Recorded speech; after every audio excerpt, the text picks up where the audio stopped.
All right, so we just concluded level. This is the third level up. Now we're getting into the fourth level up, which is level 3. That seems weird, but we started at 0. So anyways, we're getting into 1 to 4 employees. Theme is stabilize. All right, and so the head count here is 1 to 4. Your role now transitions into trainer, because now you got 4 people, they don't know what they're doing, and you got to train them, right? The leadership structure is this is your first team of full-time hires. Your first small team that's like you and your 3 people, 4 people, and you're like, okay, we're just getting things going, right? The number of companies that are here, notice the massive drop off from before. So the number of companies that have just 1 full-time employee or more is 24%. So remember, 9% of people have a business to begin with that makes $1. Now, cut that by 25% of that. So 1 out of 4 of those 1 out of 11 actually have another employee. And so if you even have 1 employee, you're already in the top percent of percent. And so I say this just as an encouragement to you that like you're not as far back as you think you are. And even though there's there's Apple and Google and Tesla and some of these monster companies, there's so few of them. There's 7 of them right now that are the magnificent 7 out of 30 million businesses. And so I say that you're probably doing better than you think you are. All right. So with that being said, let's kick off product at the stabilized level with Layla. So product is the goods, services, or results that you deliver, right? And so the constraint right now is that volume creates cracks, okay? And then you have no time to fix all the things that are wrong, okay? And so in order to graduate, you have to fix the thing they complain about the most or create the highest activation throughput, okay? So what does that mean? So what you wanna do is you wanna look at your list of feedback from your last stage. You were collecting a list of all the things that created friction, creating a list of all the things that were hidden costs, okay? Now what you wanna do is prioritize the things that you can fix by return on investment, okay? What does that mean? It means that what are you gonna get the most bang for your buck for if you fix it, okay? This is actually the strategy of business, which is like we put our resources, aka our time, money, people, etc., towards the thing that's gonna give us the most return. How big of an effect will this have on the product? What's the investment to do it, time and resources? And what's the likelihood it works? Does this look similar to the value equation, right? Because what we're trying to do is figure out what thing, if fixed, creates the most value for the business, by proxy, doing it for the customer. And so what we're gonna do is we're gonna take that list and we're gonna force rank it using this framework, right? In that order. If you're not sure, think about it like this. What's the reason that they cancel or leave? What's the number 1 reason that they're canceling or leaving? And that thing can be number 1. So if you want to just cut through all this, if you're like return on investment, value, I have no freaking idea. Cool. Why are they leaving? Let's just fix that, right? So if, for example, people are leaving because they're saying that you're too slow to respond, we have to figure out something to make it fast to respond, right? Maybe it's a platform you need, maybe it's visibility, whatever it might be, right? Or you hire somebody. Right? And here's the thing. Longer term, we're going to reverse engineer activation. Activation is the point at which somebody receives value or engages with the product to get value from the product, service, or result. So an example of that might be, in Gym Launch, for example, we might say that activation with our last company, Gym Launch, was when somebody got on their first call with a coach. And so it's like their activation was like the first time they're getting value, the first time they're engaging with the product is their first call with a coach who's on our team. And when you think about activation, there's 2 things that you can think about. So one is, what are the things that occur? And then the other is, what are the behaviors that they took? All right, so you can look at both of those things. So the thing that occurred was for us, if they made a sale in their first week from the leads that we helped them generate, that would be a big activation. It's very likely that they'd stay and continue to pay with us. On the experiential side, things that they did, well, what are the things that create that outcome? Well, the people who attend the call with the first coach to get them started on their ads and make sure that they're coached through their first sale and how to work the leads, then that would be a leading indicator to them getting the sale. So you can break it into both sides and thinking in terms of thinking about activation. And so what that looks like, you can look at this framework, which we call the RICE framework, right? Reach, impact, confidence, expense. Okay, so up here, we have things of the highest impact, but also the highest investment, right? They're cost us so much money. Below that, we have things that are low impact, but high investment, right? So it's like, they're not gonna return much for us, and they also cost a lot of money. Gross. Over here, we have things that are high impact, but low investment. We like things like this. Things that cost very little money, time, resources, and create a lot of return for our customers and product. And then below that, we have things that are low impact, but low investment, which are just kind of like, I would say like golden BBs. And so what we want to do is like the upper left is the most important to do better, not more. Okay, so we want to do better with the upper left, not more of it. The obvious thing you're going to do is like, I'm going to do all the things that make big impact that are low investment. This seems obvious. And the thing is that because it's so obvious, most of the times people have already done these. And so most of the time this box is almost, now if there is something that magically appears there, obviously you do that first. But if you've kind of used up all the very simple solutions that have high impact, you're kind of left with these. And so here's the issue, is that sometimes you might love redesigning your website, but it might do absolutely nothing. And so many entrepreneurs stay stuck in here, or they just basically do what I would consider B- and C+ tasks. Like, it's stuff to do, it's not really gonna move the needle. But because they can do it really quickly, they get a fast feedback loop. So they're like, oh, you know what? I've got 6 things to do today. I'm gonna get some momentum, get some quick wins for the day, but they never actually get to the heavy win. And so for weeks and months on end, they never actually do anything substantive. And so the best entrepreneurs that I know and the things that have made huge material impact in terms of the speed that our companies have grown has been ruthlessly prioritizing, okay, now we have 3 things in this high impact, high investment box. Of those 3 things, which one is the biggest impact that we can make? And you know what? It's usually a big, hairy problem. It's usually got lots of variables attached to it. It's got 2 or 3 departments it's gonna touch. But if you really wanna make a difference, if you really want to set yourself apart from the other businesses in your space, those big, hairy problems are typically the opportunity. And so I like to give myself a little money tag saying, okay, if I solve this big problem, how much do I get paid? Because if let's say we cut churn in half and we're gonna do it in this one big way that we think is a high predictor that's gonna happen. Okay, well, I might get paid $20 million. All of a sudden, I'd be like, you know what?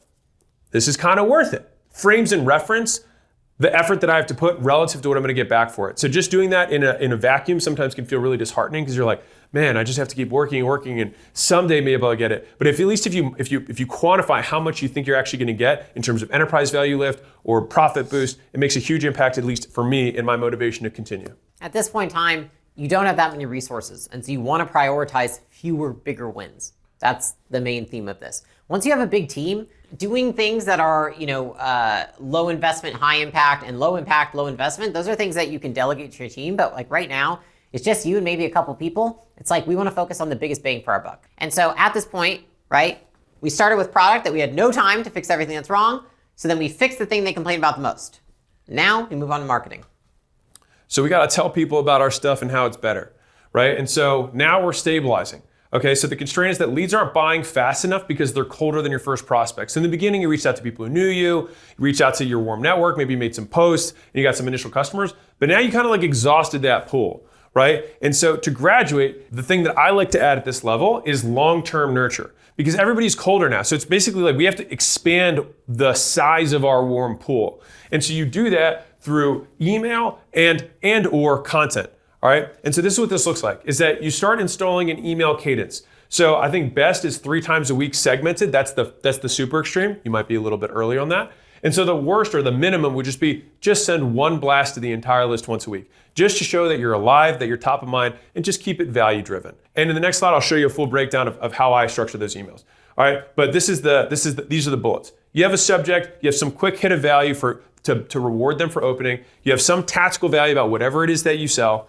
Then you have some sort of call to action that can be like, by the way, if you want more help with this, by the way, if you want a personalized thing, by the way, if you want a personalized plan for us walking you through this, we've got a custom scaling framework you can check out. And then you train the click, which is like, I like to have a PS statement that drives people to click in general, because I want people to get used to opening my emails and clicking from them. All right, now so that's the email side. All right, now the content side, it's having just at least one platform that you're consistently making content on. All right, and a lot of people think that this content is in order to get customers. It's actually not.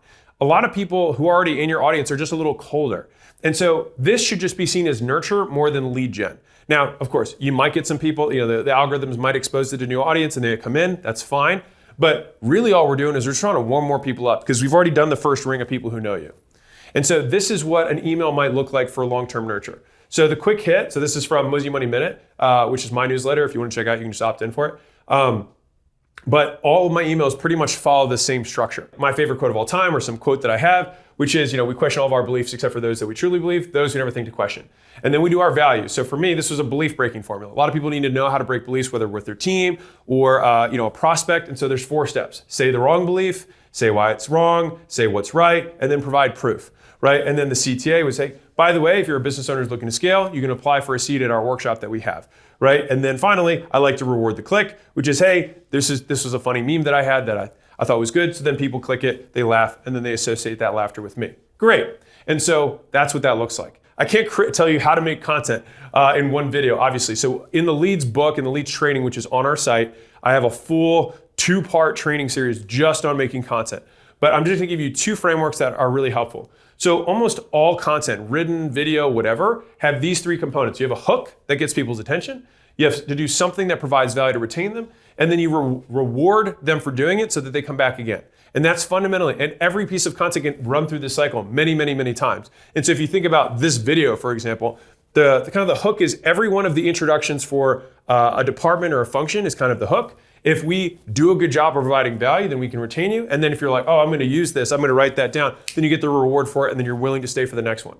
Now, the topics, there's 5 categories that I like to think of when I'm trying to think about creating content. Because you're like, what do I make my content about at this stage?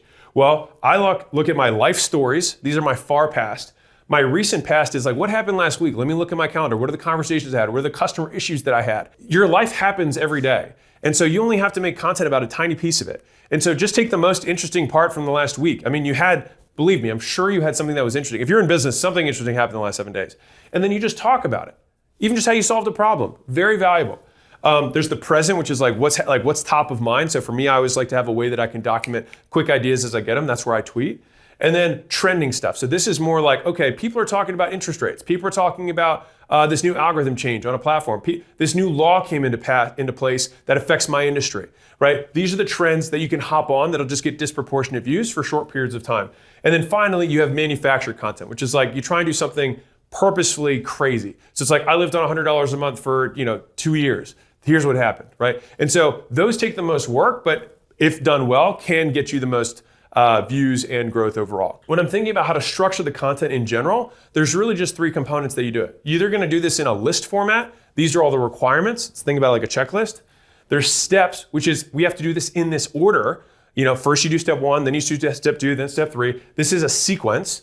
And then finally you have stories. And so you'll merge lists, steps, and stories and interweave them into your content. But these are the 3 core structures of content that humans consume. And so like, what is this presentation? Well, it has a combination of lists. Like every one of these departments is a list. We're not saying do product and then marketing or marketing and then IT. These are all the things that have to occur to move on.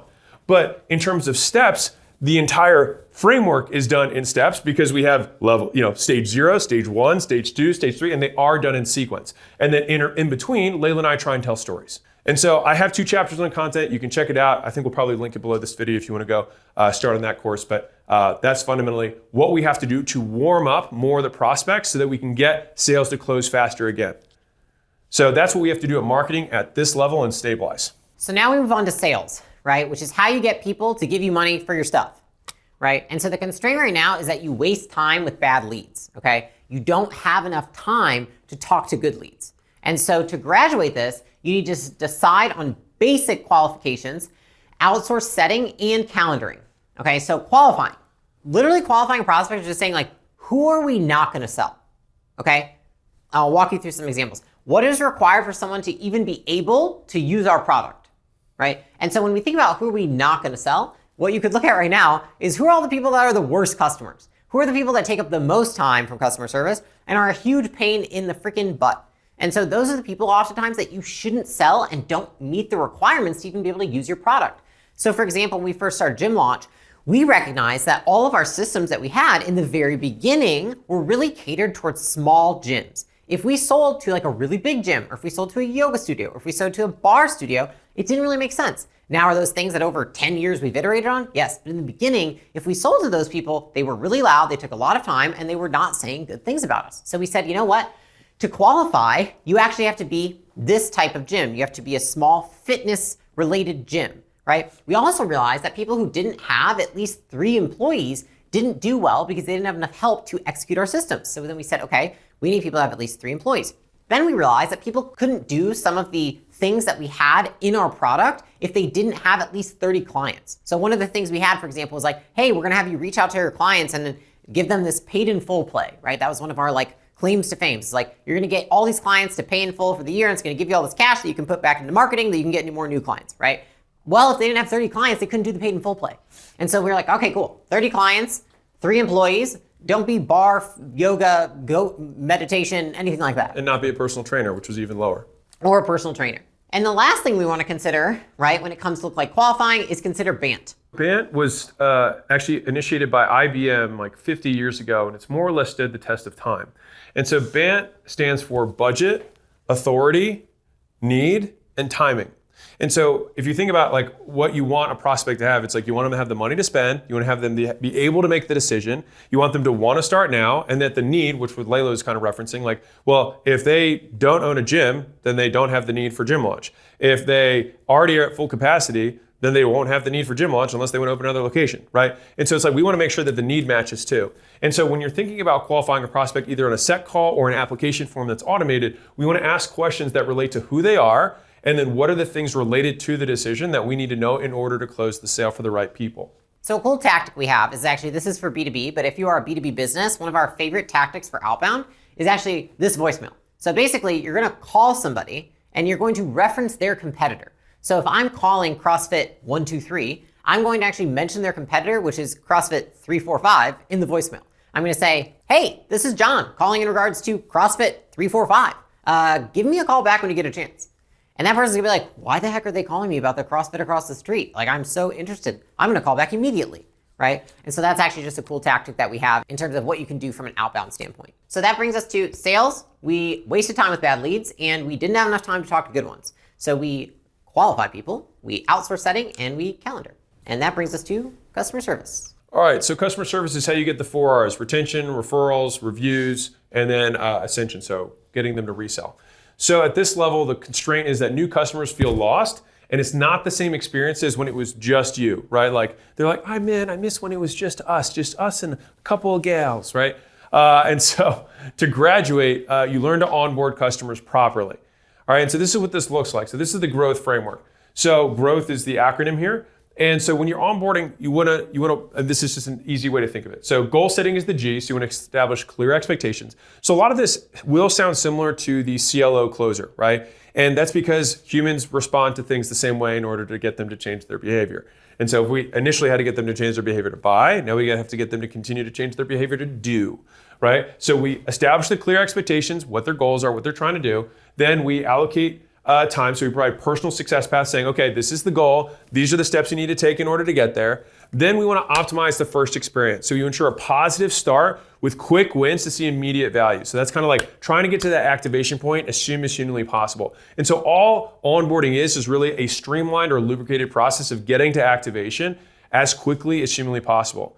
Then from a workflow integration, that sounds a little bit B2B-ish, but from a B2C component, it's just thinking like, how do we make sure that it fits within their lives? Like, and if it's a business, how do we fit within their daily operations? Because you don't want to add more stuff for them to do. It's like, how can I seamlessly integrate so that they don't need to do anything new in order to use my product or service? Then we want to track and provide feedback and have regular loops so we can monitor, recognize, reward, and relay. And so thinking about it like, okay, what cadence are we going to communicate on? And then every time we want to BAM-FAM, which is book a meeting from a meeting. And so you say, hey, this is the end of the onboarding call. This is the next time we're going to talk. And if you have any issues, please reach out to X, Y, and Z, or you can reach out to me here. All right, and so this is kind of the last step, hand off to ongoing support and growth. So you transition to long-term support and relationship building once success is realized, and you make sure that they know where to ask questions. That's why I underline that. A lot of times people just feel lost, right? And this is why a lot of new customers, in the beginning, you didn't need to do this because they had your cell phone. But to graduate from here, it's like, okay, this is our chat support. You can go to our portal. You can message us here. We have response times that are within 5 minutes. We have 3 reps, Susie, Sandy, and Sarika. And so they're going to take care of you, and they're abreast on what's going on in your business. That's the deal. Now, if we did this stuff, think about the difference in experience of like you just sold somebody and then like they don't get an email, they don't know what's going on, versus, hey, this is your goal. This is what the steps you need to take are. This is the first win we're going to give to you. This is how we're going to make sure that's not a big cost to you in terms of your day-to-day. This is going to be our feedback loop on a regular basis so you know when to hear from us. And then from here on out, if you have questions, talk to us on this cadence. And this is our next meeting, right? Like if you had that, people would be like, I feel pretty good. I think I know what's going on. These people seem legit. They seem on top of their stuff. And that is a good onboarding experience. And so from here, at Stabilize, they felt lost. and we learned how to onboard customers the right way. So we go to iTizzle. How you gather, store, analyze, and display information, okay? And so at this point, your constraint is that you have a bunch of tools that you're paying for, and you thought you would use, but you don't pay for them, and you don't use them, right? So to graduate, what you wanna do is you wanna figure out which ones you actually use, okay? And so of the platforms that you actually use, extend your free trial through credits or discounts if possible, and then also cut the rest of them. And the result of all of those is that you want to build a basic sales pipeline, okay? And so it might be duct taped together at this point, but that's okay. We're gonna get everything tied up in a later stage. And so a basic sales pipeline, okay, what does that look like, for example? We put this here. We've got conversion, we've got opt-ins, scheduled, showed, offer, closed, cash collected, backouts. Basic pipeline. Like, here's the thing. This is your baseline, and you cannot improve without knowing where you are. And so you just want to start to track things, and you want to make sure that you have enough software that can basic track these metrics. Now, can you add more? Will it be a little bit different based on your business? Yes. But this is a baseline to give you to understand where to start. And we've added a descriptor as well as a metric so that you understand what metric are you actually looking for when it relates to opt-ins or showed or offer, etc. And so start here and you can iterate from this point on. And that really covers IT. At that point, you have a bunch of different tools. You're gonna cut the ones you don't use. You're gonna extend the ones you do use. You're gonna make sure that you have a basic sales pipeline where you at least track and know your metrics. Which brings us to recruiting. All right, so recruiting is how you find and hire people for your business, and the constraint at this level, at Stabilize, stage 3, is you're not getting quality job applications, or it just takes forever to find good people or new people. And so to graduate, you have to learn how to write a job description and review resumes. And so we have an SOP that's available below this video in terms of thinking about job descriptions overall, but they actually work the same way as ads. All right, so you want to write a hook or a headline. This is the first line that you want to speak to their dream job, as well as the ways in which we see this role differently. So why should they apply here and not to ABC job across the street? Next, we want to retain them in the ad, just like normal ad copy. So now that you have them reading, explain why the values of the company are important, what they are, and how to translate this into the role. How do these values translate into what they do every day? Then we transition to educating them. So you educate them on the main stuff that this job entails. These are the activities, right? What are the top 3 things that they're responsible for in the business, and how does that impact overall growth in the company? And then finally, you reinforce them, which is, okay, what's in it for them, right? They're like, okay, I get what you have. You got my attention. I understand how this all ties together. What's in it for me? And so how much money are they gonna make? What are the benefits? What are some of the, do they have paid time off? Do they've got great, is there a great working environment? Did you win an award for, great places to work? That kind of stuff. And so this, if you just follow this structure, and we have a whole SOP around it, you'll get far more job applications. The number of times that Layla and I have gone to a portfolio company that's been struggling to find or fill a specific role, and we just say, just show me the job description. And then I see Layla do this more than me, go in there and she'll just change the headline, change the way it's described, change the first line, and then literally overnight, they go from having like 10 applicants a week to getting like 30 a day.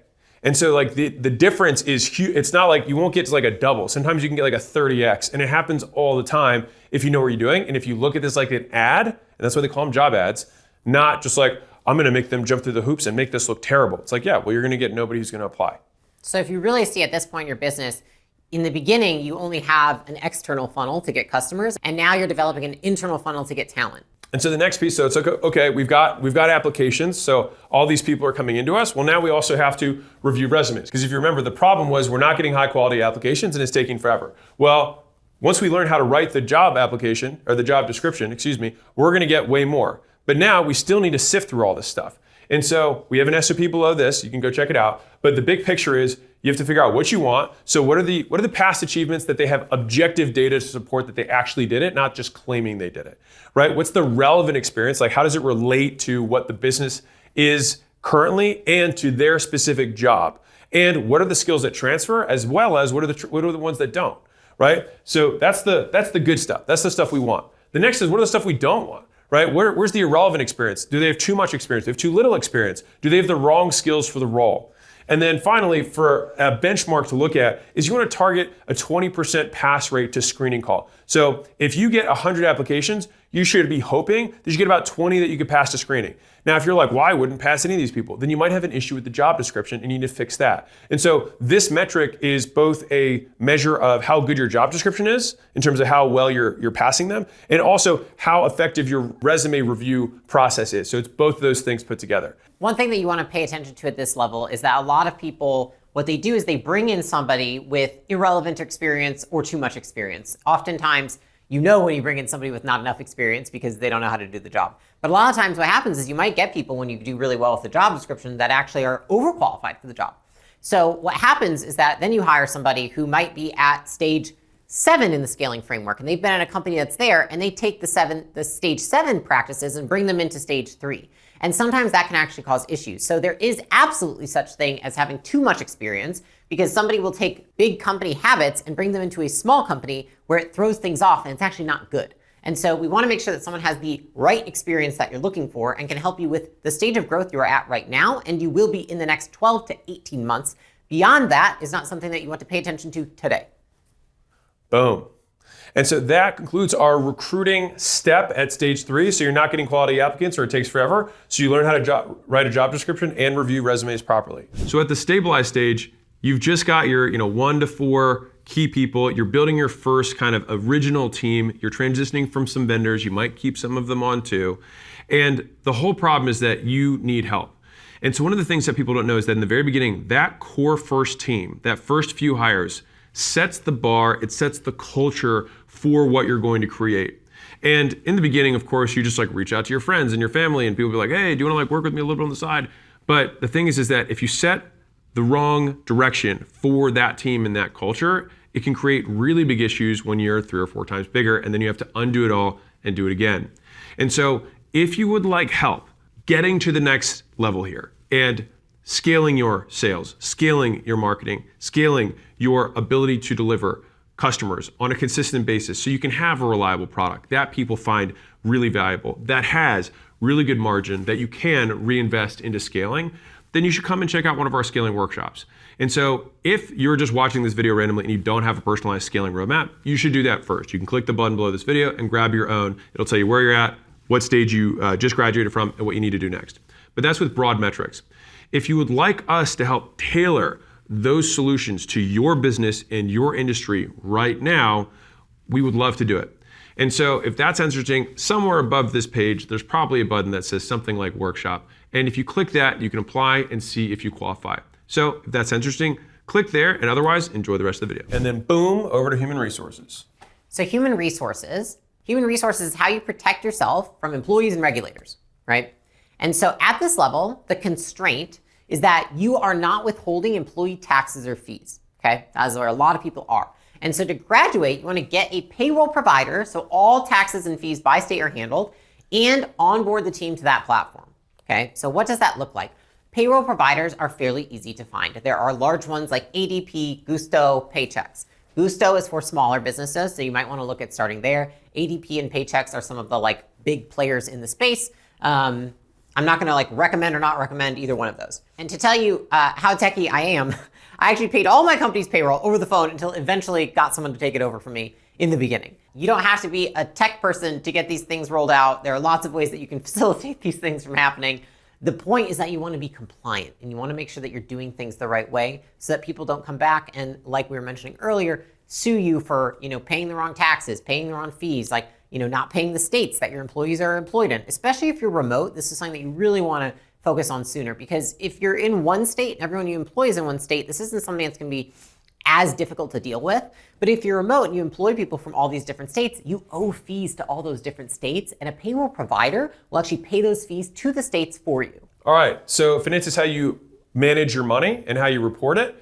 And so the constraint here is that people are getting paid informally. You forget to pay bills. This may start sounding familiar for some of you. And customers aren't getting billed properly. All of a sudden you're like, hey, I thought we billed that guy. Well, where's that invoice? Hey, did we get that one? I don't know, right? So all the stuff, you get more volume and things start breaking, right? And so to graduate, you set up payroll processing, which we covered, right? Because that depends on how you want to delineate that. Is that a finance function or is it an HR function? There's basic bookkeeping that we put in place. We have to manage invoices and payments, which is AR and AP. AR means accounts receivable. This is when customers need to pay you. Accounts payable is what you pay vendors. All right. And so, for example, if you're late on payments, then people are like, hey, I don't want to do this for you. And you're like, no, I thought I paid you. And they're like, no, you didn't. And then you're like, oh, but I need that core thing that to deliver my service. And they're like, well, tough cookies, because you didn't pay me. And so these types of business interruptions occur right when you're at this stage because you have no formal finance process. All right. And so this is what this looks like. So billing processes is make sure that all client contracts are entered properly. So we've lost so much more than $3 million here. But we've lost so much money here in terms of making sure that contracts are filled in properly. Collections process. So if they are filled in properly, but then the customer doesn't pay them, it's like you need to know if, how many declines are we getting? Are we getting chargebacks? We need somebody who's managing that and making sure that we're pushing customers to pay their stuff on time, right? As much as I'm sure they love you, customers also love their money a lot too and would prefer to get the service for free if you don't follow up with them. You want to set aside money for fixed and recurring bills. So if you know that you always have rent, if you know that you always have these softwares that are core to your business, you want to just put that money aside first. Like if you're online, just think of your rent as all the software that you need to run your business. And then the last piece here is create process. Even an email will work for incoming bills to get forwarded to. So it could just be like ap@yourcompany.com or accounts receivable or finance@yourcompany.com. And that way you at least have some place where you can okay, you're in the middle of a meeting, hey, email that to here. And then that way you can just get it off your plate and then you can chunk the time later and then you can make sure it all gets done. And so for finance, we started with people are getting paid informally, so you get the payroll processor. You forget to pay bills, so you get AP in place, so accounts payable. And then customers aren't getting billed properly, so you put AR in place, so accounts receivable, and potentially a collections process. And I'll give you a quick tip on this, which is that I tend to always be late on collections in terms of every business that I have. And there are few roles in this world that pay for themselves faster than collections. It's like, okay, we have $50,000 a month that's not being collected. It's like, well, one person can go collect that, and they usually don't cost $50,000 a month. So worth doing. All right, that being said, the bottom line, if you forgot everything about this stage, is that the constraint you have right now is that workload is exceeding your current resources, and to graduate, you gotta get help. That's it. That's why we're hiring our first people, and we're rocking and rolling. And so we've graduated from stage 3 of 1 to 4 employees. And the next level we're gonna get to is 5 to 9, where we prioritize. And so at this point, you are a business owner, all right? You have a business, you're generating revenue, you have employees. And so if you're watching this video and you don't have a custom scaling roadmap, we offer them to you absolutely free. You can click the button below and you can get them. So it's a custom a download basically that we work, and it's a lot more stuff beyond the stuff that's in this video to help you get to the next level. And we show you the stage before and the stage after. That way it's like, okay, I definitely tick and tied all these ones, and I've got the one in my current stage, and I can prepare for what growth I have to, or the problems that are going to come for my next phase of growth. All right, that being said, we'll see you next video.